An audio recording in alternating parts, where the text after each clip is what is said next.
ನಿಮ್ಮ ಭಾವನೆಗಳಿಗೆ ಸ್ಪಂದಿಸುವ ನಿಮ್ಮ ಗೆಳೆಯ ಶ್ರೀಕಾಂತ್ ಮಾಡುವ ನಮಸ್ಕಾರಗಳು. ಇವತ್ತಿನ ಒಂದು ಸನ್ನಿವೇಶದಲ್ಲಿ ಮಕ್ಕಳು ದುಶ್ಚಟ ಆಗಿರ್ಬೋದು, ಶಾಲೆ ಬಿಡುವುದಾಗಿರ್ಬೋದು, ತಂದೆ ತಾಯಿಯ ಮಾತುಗಳನ್ನು ಆಲಿಸದೇ ಆಗಿರ್ಬೋದು, ಇನ್ನೂ ಅನೇಕ ರೀತಿಯಾದ ಭಾವನೆಗಳನ್ನು ಮಕ್ಕಳು ಹೊಂದಿರ್ತಾ ಇದ್ದಾರೆ.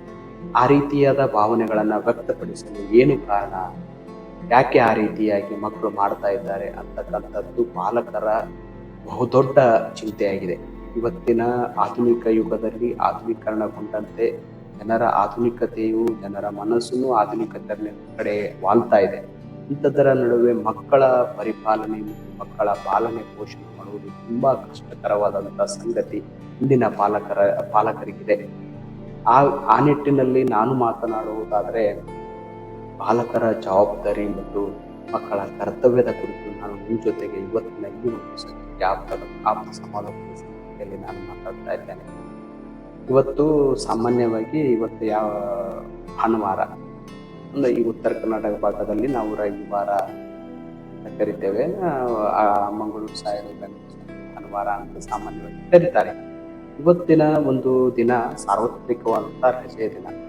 ಸಾಮಾನ್ಯವಾಗಿ ದಿನಗೂಲಿ ಕೆಲಸರಿಗೂ ಇವತ್ತು ರಜೆ ಇರುತ್ತದೆ, ಸರ್ಕಾರಿ ನೌಕರರಿಗೂ ರಜೆ ಇರುತ್ತದೆ ಮತ್ತು ಉದ್ಯಮದಾರರಿಗೂ ಹಾಗೂ ಎಲ್ಲ ವರ್ಗದ ಕಾರ್ಮಿಕರಿಗೂ ಇವತ್ತು ರಜೆ ದಿನ.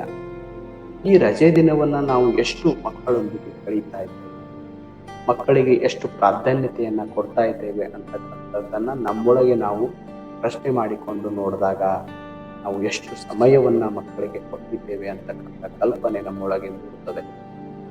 ಮಾಡಿ ಬಂದ ನಂತರ ಸಾಮಾನ್ಯ ವಿಶ್ರಾಂತಿ,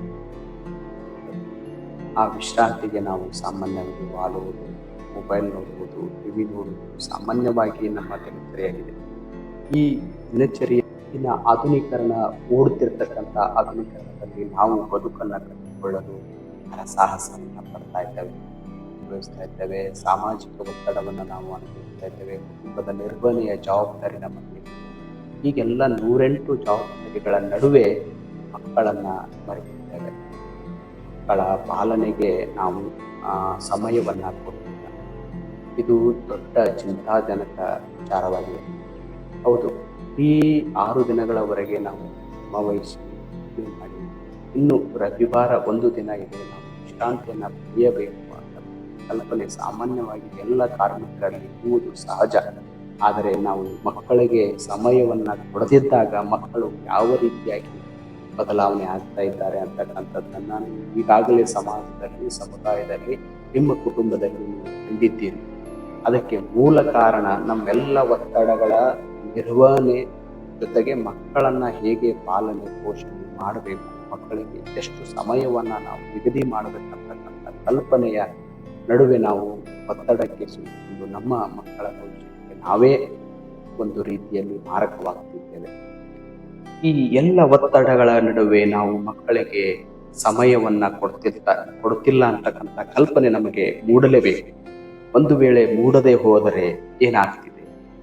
ಮಕ್ಕಳು ನಮ್ಮ ಸ್ನೇಹವನ್ನು ಮರೆತು, ನಮ್ಮ ಜವಾಬ್ದಾರಿಗಳನ್ನು ಮರೆತು ಬೇರೆಯವರ ಜೊತೆ ಸ್ನೇಹವನ್ನು ಬೆಳೆಸ್ತಿದ್ದಾರೆ. ಆ ಬೇರೆಯವರ ಸ್ನೇಹ ನಮ್ಮ ಕುಟುಂಬಕ್ಕೆ ಒಳಿತೆ, ನಮ್ಮ ಮಕ್ಕಳಿಗೆ ಒಳಿತೆ ಅಂತಕ್ಕಂಥ ಕಲ್ಪನೆ ಇಲ್ಲದೇನೆ ಮಕ್ಕಳು ಬೇರೆಯವರ ಸಹವಾಸ, ಬೇರೆಯವರ ಸ್ನೇಹಕ್ಕೆ ಒಳಗಾಗಿ ಏನೋ ಒಂದು ದುಶ್ಚಟವನ್ನು ಕಲಿತಿದ್ದಾರೆ ಮತ್ತು ಪ್ರೀತಿ ಪ್ರೇಮ ಅಂತ ಒಂದು ಸನ್ನಿವೇಶದಲ್ಲಿ ಸಿಲುಕಾಕೊಂಡು ತಮ್ಮ ಅಮೂಲ್ಯವಾದ ಜೀವನವನ್ನು ಹಾಳು ಮಾಡಿಕೊಳ್ತಾ ಇರೋದು ಸಾಮಾಜಿಕವಾಗಿ ನಾವು ಕಂಡಿದ್ದೇವೆ, ಅರಿತಿದ್ದೇವೆ.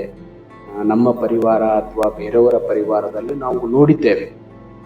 ಇಂಥ ಸಂಗತಿಗಳನ್ನು ನಾವು ಕಂಡಿದ್ದೇವೆ. ಅದಕ್ಕೆ ನಾನು ಹೇಳೋದು ಇಷ್ಟೇ, ಆಪ್ತ ಸಮಾಲೋಚಕನಾಗಿ ಮಕ್ಕಳಿಗೆ ಸಮಯವನ್ನು ಕೊಡಿ. ಮಕ್ಕಳಿಗೆ ಬೇಕಾಗಿರೋದು ನೀವು ದುಡಿತಕ್ಕಂಥ ಹಣವಲ್ಲ. ಮಕ್ಕಳಿಗೆ ಬೇಕಾಗಿರುವುದು ಅತ್ಯವಶ್ಯಕವಾಗಿ ಅನಿವಾರ್ಯವಾಗಿ ಬೇಕಿರುವುದು ನಿಮ್ಮ ಪ್ರೀತಿ, ನಿಮ್ಮ ಅವರ ಮೇಲೆ ವಹಿಸುವಂಥ ನಿಗಾ. ನೀವು ಒಂದು ವೇಳೆ ಅವರ ಮೇಲೆ ನಿಗಾ ವಹಿಸದೆ ಕೇವಲ ದುಡಿಕೆ, ಕೇವಲ ಬಿಸ್ನೆಸ್, ಕೇವಲ ನೌಕರಿ ಅಂತ ನೀವಿದ್ದರೆ ಮಕ್ಕಳಿಗಾಗಿ ನೀವು ದುಡಿಯೋದು. ಒಂದು ವೇಳೆ ಇದೇ ರೀತಿಯಾಗಿ ನಡೆದು ಹೋದರೆ ಮಕ್ಕಳ ಭವಿಷ್ಯವನ್ನು ಹೇಗೆ ನೀವು ರೂಪಿಸಲು ಸಾಧ್ಯವಿದೆ ಅಂತಕ್ಕಂಥ ಕಲ್ಪನೆ ನಿಮ್ಮೊಳಗೆ ಮೂಡಲಿ. ನೀವು ಒಂದು ದಿನನಿತ್ಯದ ದಿನಚರಿಯಲ್ಲಿ ಬದಲಾವಣೆ ಮಾಡಿಕೊಳ್ಳಿ. ದುಡಿದ ನಂತರ ನಿಮ್ಮ ಕೆಲಸದ ಒತ್ತಡವನ್ನ ಕೆಲಸದಲ್ಲಿ ಬಿಟ್ಟು ಮನೆಗೆ ಬಂದ ನಂತರ ಮಕ್ಕಳಿಗೆ ಯಾವ ರೀತಿಯಾಗಿ ನೀವು ಮಾರ್ಗದರ್ಶನ ಮಾಡಬೇಕು, ಮಕ್ಕಳ ಜೊತೆ ನೀವು ಹೇಗೆ ವರ್ತನೆಯನ್ನ ಮಾಡಬೇಕು, ಮಕ್ಕಳ ಜೊತೆಗೆ ನೀವು ಹೇಗೆ ಸ್ನೇಹಪರವಾಗಿರಬೇಕು ಅಂತಕ್ಕಂಥದ್ದನ್ನ ನಿಮ್ಮೊಳಗೆ ನೀವು ಪ್ರಶ್ನೆ ಮಾಡಿಕೊಂಡಾಗ ನಿಮಗೆ ಸಾಮಾನ್ಯವಾಗಿ ಉತ್ತರ ಸಿಗುತ್ತದೆ. ನೀವು ಬಂದ ನಂತರ ಮಕ್ಕಳಿಗೆ ಒಂದು 10-20 ನಿಮಿಷ ಇವತ್ತಿನ ದಿನಚರಣೆ ಹೇಗಾಯಿತು, ಶಾಲೆ ಒಳಗೆ ಏನೇನು ಮಾಡಿದ್ವಿ, ಶಾಲೆ ಒಳಗೆ ನಿಮ್ಮ ಸ್ನೇಹಿತರ ಜೊತೆ ಹೇಗೆ ಇದೆ ಮತ್ತು ಶಿಕ್ಷಕರು ಹೇಳಿರ್ತಕ್ಕಂಥ ಪಾಠ ಹೇಗೆ ಅರ್ಥವಾಯಿತು, ಯಾವ ಅಧ್ಯಯನವನ್ನು ಹೇಳಿದ್ರು, ಯಾರ್ಯಾರು ಶಿಕ್ಷಕರು ಬಂದಿತ್ತು, ಇವತ್ತು ಯಾವ್ಯಾವ ಪೀರಿಯಡ್ ನಡೀತು, ಹೀಗೆ ಪ್ರಶ್ನೆಗಳನ್ನು ನೀವು ಮಾಡೋದ್ರಿಂದ ಮಕ್ಕಳಲ್ಲಿ ಮತ್ತು ನಿಮ್ಮಲ್ಲಿ ಬಾಂಧವ್ಯ ಮತ್ತಷ್ಟು ಆಳವಾಗುತ್ತದೆ. ಆಗ ಮಕ್ಕಳು ಏನೇ ಸಮಸ್ಯೆಗಳಿದ್ದರೆ ಅವರು ಸಮಸ್ಯೆಗಳನ್ನು ನಿಮ್ಮ ಜೊತೆಗೆ ಹಂಚಿಕೊಂಡು ಆ ಸಮಸ್ಯೆಯಿಂದ ಹೊರಬರಲಿಕ್ಕೆ ಸಹಕಾರಿಯಾಗಿದೆ. ಒಂದು ವೇಳೆ ನೀವು ಸ್ನೇಹಪರವಾಗಿರದಿದ್ದರೆ ಕಠಿಣವಾಗಿ ಮನಸ್ಸನ್ನು ಕಠಿಣ ಅಂತಂದರೆ ಕೇವಲ ಮಕ್ಕಳಿಗೆ ಬೈಯುವುದಾಗಿರ್ಬೋದು, ನಿಂದನೆ ಮಾಡುವುದಾಗಿರ್ಬೋದು ಮನಸ್ಥಿತಿಯನ್ನು ನೀವು ಹೊಂದಿದ್ದರೆ ಮಕ್ಕಳು ನಿಮ್ಮ ಜೊತೆಗೆ ಅವರು ಯಾವುದೇ ರೀತಿಯಾಗಿ ಸ್ನೇಹಪರವಾಗಿ ಮಾತನಾಡದೆ ಅವರಲ್ಲಿರುವ ನೋವುಗಳನ್ನು ನಿಮ್ಮ ಜೊತೆಗೆ ಹಂಚಿಕೊಳ್ಳದೆ ತಮ್ಮೊಳಗೆ ತಾವು ವ್ಯಥೆಯನ್ನು ಪಡುತ್ತಕ್ಕಂಥ ಸನ್ನಿವೇಶಗಳು ಇಂದಿನ ಕಾಲದಲ್ಲಿ ಅತಿ ಹೆಚ್ಚಾಗಿ ನಾವು ಕಾಣ್ತಿದ್ದೇವೆ. ಅದಕ್ಕೆ ನಾನು ಹೇಳೋದು, ಪಾಲಕರಾದವರು ಮಕ್ಕಳನ್ನ ಸ್ನೇಹಪರವಾಗಿ ಮಾತನಾಡಿ ಸ್ನೇಹಿತರಂತೆ ವರ್ತಿಸಿ. ಇದು ಬಹುಮುಖ್ಯವಾಗಿ ಮಕ್ಕಳಲ್ಲಿ ಅವಶ್ಯಕವಾಗಿ ಮಕ್ಕಳಿಗೆ ಬೇಕಾಗಿರ್ತಕ್ಕಂಥ ಟಾನಿಕ್. ಆ ಟಾನಿಕ್ ಕೊಡ್ತಕ್ಕಂಥ ಕೆಲಸ ಯಾರು ಮಾಡಬೇಕಾಗಿದೆಯಪ್ಪ ಅಂತಂದ್ರೆ ಇವತ್ತಿನ ತಂದೆ ತಾಯಿಗಳು ಜವಾಬ್ದಾರಿಯುತವಾಗಿ ಮಕ್ಕಳನ್ನ ಸ್ನೇಹಪರವಾಗಿ ಮಾತನಾಡಿಸುವುದು, ಅವರ ಮೇಲೆ ನಿಗಾ ಇಡುವುದು, ಅವರ ಮಾಡತಕ್ಕಂಥ ಕಾರ್ಯ ವೈಖರಿಗಳಿಗೆ ಪ್ರಶಂಸೆಯನ್ನ ಮಾಡತಕ್ಕಂಥ, ಆ ಮಕ್ಕಳಿಗೆ ಬರೀ ಕೇವಲ ತೆಗಳಿಕೆಯನ್ನ ಮಾಡದೆ ಸಣ್ಣ ಪುಟ್ಟ ಸಾಧನೆಗಳಿಗೆ ಅವರಿಗೆ ಪ್ರಶಂಸೆ ಮಾಡುವುದರಿಂದ ಮಕ್ಕಳು ಮತ್ತಷ್ಟು ತಂದೆ ತಾಯಿಯ ಮೇಲೆ ಬಾಂಧವ್ಯಪೂರ್ಣವಾಗಿ ಸಂಬಂಧವನ್ನ ಗಟ್ಟಿಗೊಳಿಸಲು ಈ ಒಂದು 3 ಹಂತಗಳು ಬಹುಮುಖ್ಯ ಪಾತ್ರವನ್ನ ವಹಿಸುತ್ತದೆ ಅಂತ ನಾನು ಹೇಳ್ತೇನೆ. ಒಂದು ವೇಳೆ ತಂದೆಯಾದವರು ಈ ಎಲ್ಲ ಜವಾಬ್ದಾರಿಗಳಿಂದ ನಿರ್ಲಕ್ಷ್ಯ ವಹಿಸಿದ್ದೆ ಆದರೆ ಮಕ್ಕಳು ಬೇರೆಯವರ ಗೆಳೆತನ ಮಾಡ್ತಾರೆ, ಬೇರೆಯವರ ಜೊತೆಗೆ ಸೇರಿ ಕೆಟ್ಟ ಹವ್ಯಾಸಗಳನ್ನು ಕಲಿತಾರೆ, ಮನೆಯಲ್ಲಿ ಸಿಗದ ಪ್ರೀತಿಯನ್ನ ಬೇರೆಯವರ ಜೊತೆಗೆ ಹುಡುಕಲು ಪ್ರಯತ್ನಿಸ್ತಾರೆ. ಆ ನಡುವೆ ಪ್ರೀತಿ ಪ್ರೇಮ ಅಂತಕ್ಕಂಥ ತೊಂದರೆಗಳಲ್ಲಿ ಯಾತನೆಗಳಲ್ಲಿ ಸಿಲುಕಿಕೊಂಡು ತಮ್ಮ ಭವಿಷ್ಯವನ್ನ ಹಾಳು ಮಾಡಿಕೊಳ್ತಾರೆ. ಅದಕ್ಕೆ ಜವಾಬ್ದಾರಿಯುತವಾದ ತಂದೆಯ ಸ್ಥಾನದಲ್ಲಿರುವ ತಾವುಗಳು ಮಕ್ಕಳ ಮೇಲೆ ನಿಗಾ ವಹಿಸಿ. ಒಂದು ವೇಳೆ ನಿಗಾ ವಹಿಸದೇ ಹೋದರೆ ಮಕ್ಕಳು ಇಂಥ ಅನ್ಯತಾ ಹವ್ಯಾಸಗಳಿಂದ ಮನೆ ಬಿಟ್ಟು ಹೋಗುವ ಸಾಧ್ಯತೆಗಳು ಅತಿ ಹೆಚ್ಚಾಗಿದೆ ಮತ್ತು ನಮ್ಮ ಜೊತೆಗೆ ಬಾಂಧವ್ಯಪೂರ್ಣವಾಗಿ ಇರುವುದಿಲ್ಲ ಮತ್ತು ಕೇವಲ ಜಗಳ ಕೋಪ ಮುನಿಸು ಅವರಲ್ಲಿ ಹೆಚ್ಚು ಬೆಳೀತದೆ. ಅದಕ್ಕೆ ನಾವು ಪರಿಪೂರ್ಣವಾಗಿ ಮಕ್ಕಳ ಮೇಲೆ ಎಲ್ಲ ಒತ್ತಡ, ಸಾಮಾಜಿಕ ಒತ್ತಡ ಆಗಿರ್ಬೋದು, ಸಂಸಾರಿಕ ಒತ್ತಡವಾಗಿರ್ಬೋದು, ನಾವು ತೆಗೆದುಕೊಂಡ ಸಾಲವನ್ನು ಮರಳಿ ಕೊಡುವ ಒತ್ತಡ ಆಗಿರ್ಬೋದು, ಜವಾಬ್ದಾರಿಗಳಾಗಿರ್ಬೋದು, ಒತ್ತಡಗಳಾಗಿರ್ಬೋದು, ಇವೆಲ್ಲ ಒತ್ತಡಗಳ ನಡುವೆ ಮಕ್ಕಳ ಮೇಲೆ ಕಾಳಜಿ ಮತ್ತು ಪ್ರೀತಿಯನ್ನು ತೋರಿಸುವಂಥ ಕಲೆ ಇಂದಿನ ತಂದೆಗೆ, ಇಂದಿನ ಪಾಲಕರಿಗೆ ಅತ್ಯವಶ್ಯಕವಾಗಿದೆ. ಉತ್ತಮ ಪಾಲಕರಾಗಲು ಆಪ್ತ ಸಮಾಲೋಚಕನಾಗಿ ನಾನು ಕಂಡುಕೊಂಡ ಪ್ರಮುಖ ವಿಷಯಗಳೆಂದರೆ, ಮೊದಲನೇದಾಗಿ ಪ್ರತಿದಿನ ನೀವು ಮಕ್ಕಳೊಂದಿಗೆ ಕನಿಷ್ಠ 20 ನಿಮಿಷಗಳ ಸಂಭಾಷಣೆ ಇರಲಿ, ಮಾತನಾಡುವುದಿರಲಿ, ದಿನನಿತ್ಯದ ಕಾರ್ಯವೈಖರಿಗಳ ಬಗ್ಗೆ ಮಕ್ಕಳ ಏನು ಮಾಡಿದ್ದಾರೆ ಅಂತಕ್ಕಂಥ ಮಾತುಗಳಿರಲಿ, ಕಾಳಜಿ ಇರಲಿ. ಮಕ್ಕಳು ಏನಾದರೂ ತಪ್ಪು ಮಾಡಿದ್ದರೆ ಅವರ ಮಾತುಗಳನ್ನು ಸಂಪೂರ್ಣವಾಗಿ ಕೇಳಿ.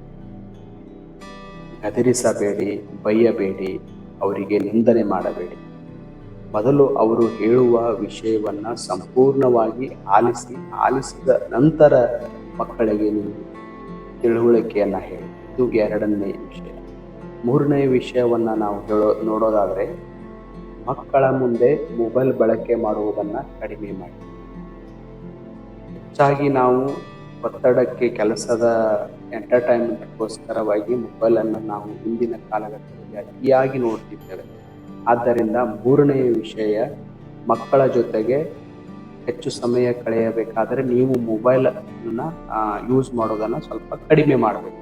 ಅದರಲ್ಲೂ ವಿಶೇಷವಾಗಿ ಮಕ್ಕಳ ಮುಂದೆ ಮೊಬೈಲ್. ನಾಲ್ಕನೇ ವಿಚಾರವನ್ನು ವ್ಯಕ್ತಪಡಿಸುವುದಾದರೆ, ಮಕ್ಕಳಿಗೆ ಪ್ರಶಂಸಿಸುವ ಮನೋಭಾವನೆ ನಿಮ್ಮಲ್ಲಿ ಬರಲಿ. ಸಣ್ಣ ಪುಟ್ಟ ಸಾಧನೆಗಳನ್ನು ಮಾಡಿದಾಗ ಆ ಸಣ್ಣ ಪುಟ್ಟ ಸಾಧನೆಗಳನ್ನು ದೊಡ್ಡ ಸಾಧನೆ ಎನ್ನುವ ರೀತಿಯಲ್ಲಿ ನೀವು ಮಕ್ಕಳಿಗೆ ಪ್ರೋತ್ಸಾಹ, ಪ್ರಶಂಸೆಯನ್ನು ಮಾಡುವುದನ್ನು ನಿಮ್ಮ ಜೊತೆಗೆ ಮೈಗೂಡಿಸಿಕೊಳ್ಳೋದನ್ನು ಕಲಿರಿ. ಸಣ್ಣ ಪುಟ್ಟ ವಿಚಾರಗಳು ಮಕ್ಕಳಿಗೆ, ನಿಮಗೆ ಅದು ಸಣ್ಣದಿರಬಹುದು, ಆ ಸಾಧನೆ ನಿಮ್ಮ ದೃಷ್ಟಿಕೋನದಲ್ಲಿ ಚಿಕ್ಕದಿರ್ಬೋದು, ಆದರೆ ಮಕ್ಕಳ ದೃಷ್ಟಿಕೋನದಲ್ಲಿ ತುಂಬಾ ದೊಡ್ಡದಿರ್ತದೆ. ಅದಕ್ಕೆ ಸಣ್ಣದು ದೊಡ್ಡದು ಅಂತಕ್ಕಂಥದ್ದನ್ನ ವಿಚಾರಿಸದೆ ನೀವು ಯಾವುದೇ ಸಾಧನೆ ಮಾಡಿದಾಗ ಮಕ್ಕಳನ್ನ ಪ್ರಶಂಸಿಸುವ ಮನೋಭಾವನೆಯನ್ನ ನೀವು ಮೈಗೂಡಿಸಿಕೊಳ್ಳಲೇಬೇಕು. ಇನ್ನು 5ನೇ ವಿಚಾರವನ್ನ ನಾವು ಮಾತನಾಡೋದಾದರೆ, ನೀವು ಸ್ನೇಹಿತರಂತೆ ವರ್ತಿಸಿ. ಯಾಕೆ ಸ್ನೇಹಿತರಂತೆ ವರ್ತಿಸಬೇಕು ಅಂದ್ರೆ, ಬೆಳೆದಂತೆ ಮಕ್ಕಳು ಹೆಚ್ಚು ಗೆಳೆತನಕ್ಕೆ, ಬೇರೆಯವರ ಸ್ನೇಹಕ್ಕೆ ಒಳಗಾಗ್ತಾರೆ. ಅದರಂತೆ ನಾವೇ ಸ್ನೇಹಿತರಾದಾಗ ಮತ್ತೊಬ್ಬರ ಸ್ನೇಹವನ್ನು ಬಳಸೋದಿಲ್ಲ, ಮತ್ತೊಬ್ಬರ ಸ್ನೇಹಕ್ಕೆ ಒಳಗಾಗಿ ಬೇರೆ ಹವ್ಯಾಸಗಳನ್ನು ಬೆಳೆಸಿಕೊಳ್ಳೋದಿಲ್ಲ. ತಂದೆ ಪ್ಲಸ್ ಸ್ನೇಹಿತ ಉತ್ತಮ ಸಂಬಂಧ. ನಾವು ಅರ್ಥೈಸಿಕೊಂಡಂತೆ ನಾವು ತಂದೆಯಾಗಿ ಇರಬೇಕು ಮತ್ತು ಸ್ನೇಹಿತನಾಗಿ ಇರಬೇಕು. ತಂದೆ ಮತ್ತು ಸ್ನೇಹಿತನ ಪಾತ್ರ ನಾವೇ ನಿರ್ವಹಿಸಿದಾಗ ಉತ್ತಮ ಬಾಂಧವ್ಯ ಮತ್ತು ಅಷ್ಟು ಮಕ್ಕಳು ನಮ್ಮ ಮೇಲೆ ನಂಬಿಕೆಯನ್ನ, ವಿಶ್ವಾಸವನ್ನ ಹೊಂದಲು ಸಾಧ್ಯವಿದೆ. ಅದಕ್ಕೆ ನಾವು ಮಕ್ಕಳೊಂದಿಗೆ ಸ್ನೇಹಿತರ ರೀತಿಯಲ್ಲಿ ವರ್ತಿಸಬೇಕಾಗಿದ್ದು ಅನಿವಾರ್ಯವಾಗಿದೆ. ಕೊನೆಯದಾಗಿ ನಾನು ಹೇಳೋದಿಷ್ಟೇ, ನೀವು ದುಡಿಯುವ ಹಣ, ನೀವು ನೌಕರಿ ಮಾಡುವ ಉದ್ದೇಶ, ನೀವು ಕಾರ್ಮಿಕರಾಗುವ ಉದ್ದೇಶ ಒಟ್ಟಾರೆಯಾಗಿ ನಿಮ್ಮ ಮಕ್ಕಳ ಅಭಿವೃದ್ಧಿಗಾಗಿ. ಮಕ್ಕಳಿಗೆ ನಿಮ್ಮ ಹಣದ ಅವಶ್ಯಕತೆ ಇಲ್ಲ. ಇಂದಿನ ಕಾಲಘಟ್ಟದಲ್ಲಿ ನಿಮ್ಮ ಪ್ರೀತಿಯ ಅನಿವಾರ್ಯತೆ ಮಕ್ಕಳಿಗಿದೆ. ಮಕ್ಕಳ ಜೊತೆಗೆ ಕುಳಿತು ಮಾತನಾಡಿ. ಆ ಮಾತಿನಿಂದ ಮಕ್ಕಳಲ್ಲಿ ಏನೋ ಒಂದು ಪರಿವರ್ತನೆ ಆಗಲು ಸಾಧ್ಯ ಇದೆ. ಅಪ್ಪನ ಅಪ್ಪುಗೆಯ ಅನಿವಾರ್ಯತೆ ಮಕ್ಕಳಿಗಿದೆ. ಆ ಅಪ್ಪುಗೆಯು ಮಕ್ಕಳ ಭವಿಷ್ಯವನ್ನು ಬದಲಿಸುವ ಸಾಮರ್ಥ್ಯ ಆ ಅಪ್ಪುಗೆಯಲ್ಲಿದೆ. ಅದಕ್ಕೆ ನಾನು ಹೇಳೋದು, ಪ್ರೀತಿ, ಕಾಳಜಿ, ಸ್ನೇಹ ಇವೆಲ್ಲವನ್ನ ಒಳಗೊಂಡಂತೆ ತಂದೆಯ ಪಾತ್ರವನ್ನು ನಿರ್ವಹಿಸುವುದು ಅನಿವಾರ್ಯವಾಗಿದೆ. ಈ ಒಂದು ವಿಚಾರವು ನಿಮ್ಮ ಇಂದಿನ ಕಾಲಘಟ್ಟದಲ್ಲಿ ಅನಿವಾರ್ಯವಾಗಿದೆ. ಅದಕ್ಕೆ ಮಕ್ಕಳು ಮತ್ತು ಪಾಲಕರ ಜವಾಬ್ದಾರಿಗಳ ನಿಟ್ಟಿನಲ್ಲಿ ನಾನು ಇವತ್ತು ಆಗಿ ಈ ವಿಚಾರವನ್ನು ನಿಮ್ಮ ಜೊತೆಗೆ ಹಂಚಿಕೊಂಡಿದ್ದೇನೆ. ಇದು ಸರ್ವೇ ಸಾಮಾನ್ಯವಾದಂಥ ವಿಚಾರ. ನೀವು ಇದನ್ನ ಒಂದು ಸತೆ ನಿಮ್ಮ ಜೀವನದಲ್ಲಿ ಅಳವಡಿಸಿಕೊಂಡು ಇದನ್ನ ಪರಿಪಾಲನೆ ಮಾಡಿಕೊಂಡು ನೋಡಿ. ಸಾಮಾನ್ಯವಾಗಿ 1 ತಿಂಗಳವರೆಗೆ ಇದನ್ನ ಪರಿಪಾಲನೆ ಮಾಡಿಕೊಂಡು ನೋಡಿ. ನಿಮ್ಮ ಮಕ್ಕಳ ವರ್ತನೆಯಲ್ಲಿ, ನಿಮ್ಮ ಭವಿಷ್ಯದ ಮಕ್ಕಳ ಉಜ್ವಲತೆಯನ್ನ ನೀವೇ ಒಂದು ಸತೆ ತಿಳ್ಕೊಂಡು, ಹೌದು ಸರ್ ಅಂತ ನೀವು ಮತ್ತೆ ಮರುದಿನ ನನಗೆ ಹೇಳ್ತೀರಿ. ಅದಕ್ಕೆ ಈ ಒಂದು ನಾನು ಹೇಳ್ತಕ್ಕಂಥ 5 ವಿಚಾರಗಳನ್ನ ನೀವು ಸಾಮಾನ್ಯವಾಗಿ ಮೈಗೂಡಿಸಿಕೊಳ್ಳಲೇಬೇಕು. ಇದು ಅನಿವಾರ್ಯವಿದೆ. ಇದನ್ನ ಮೈಗೂಡಿಸ್ಕೊಳ್ಳಿ ಅಂತ ನಾನು ನಿಮ್ಮಲ್ಲಿ ಶುಭ ಹಾರೈಸಿ, ಮತ್ತೆ ಇಂಥ ವಿಚಾರಗಳು ಇನ್ನೂ ಅನೇಕರಿಗೆ ಅನಿವಾರ್ಯತೆ ಇದೆ. ಅದಕ್ಕಾಗಿ ಈ ವಿಡಿಯೋವನ್ನ ಅತಿ ಹೆಚ್ಚು ಶೇರ್ ಮಾಡ್ರಿ ಅಂತ ನಿಮ್ಮಲ್ಲಿ ವಿನಂತಿಸ್ಕೊಳ್ತೇನೆ. ಅದೇ ರೀತಿಯಾಗಿ ಈ ಒಂದು ಚಾನೆಲನ್ನು ಸಬ್ಸ್ಕ್ರೈಬ್ ಮಾಡ್ರಿ, ಲೈಕ್ ಮಾಡ್ರಿ ಅಂತ ನಿಮ್ಮಲ್ಲಿ ವಿನಂತಿಸ್ಕೊಂಡು, ಮುಂದೆ ಇದೇ ರೀತಿಯಾದಂಥ ವಿಚಾರಗಳನ್ನು ಒಳಗೊಂಡಂತೆ, ಸಾಮಾಜಿಕ ಚಿಂತನೆ ಇರತಕ್ಕಂಥ ವಿಚಾರವನ್ನು ಒಳಗೊಂಡಂತೆ ಮತ್ತೆ ನಾನು ನಿಮ್ಮ ಜೊತೆಗೆ ಬರ್ತೇನೆ ಅಂತ ಹೇಳ್ತಾ, ಈ ಒಂದು ವಿಡಿಯೋವನ್ನು ಸಂಪೂರ್ಣವಾಗಿ ವೀಕ್ಷಣೆ ಮಾಡಿದ್ದ ಎಲ್ಲ ವೀಕ್ಷಕ ಹೃದಯವಂತರಿಗೆ ಹೃದಯಪೂರ್ವಕವಾಗಿ ನಮಸ್ಕಾರಗಳು.